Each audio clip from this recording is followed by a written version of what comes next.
శరీర సంబంధమైన అనేక రకాల అనారోగ్యాలకు వాళ్ళు గురవుతారు. కాన్సన్ట్రేషన్గా ఏది చదవలేరు, వాళ్ళ చదువులు పాడైపోతాయి.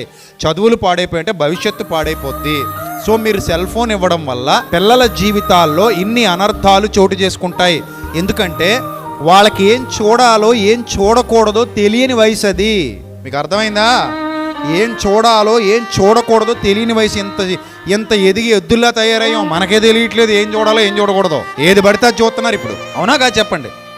పెద్దోళ్ళే ఏది పడితే అది చూస్తున్నారు ఇప్పుడు. చెడ్డవన్నీ చూస్తున్నారు ఫోన్లు పెట్టుకొని. చాలామంది ఫోన్స్లో అశ్లీలత, అసభ్య సంబంధమైన కంటెంట్ ఉంటుందంటే దాని అర్థం ఏంటి? వీళ్ళకే ఏం చూడకూడదో ఏం చూడాలో తెలిసి రావట్లేదు. అలాంటిది పిల్లల చేతికి ఫోన్ ఇచ్చేస్తే నువ్వు మంచి రీలే పెట్టిస్తావు వాడికి. ఏ పిల్లలు ఆడుకునే రీలో, లేకపోతే ఏ పిల్లలు నవ్వుకునే రీలో, లేకపోతే ఏ పిల్లలు చేసే యాక్షన్ రీలో ఏదో పెట్టిస్తావు వాడికి. ఆడక్కడితో ఆగడు, జరుపుతాడు పైకి.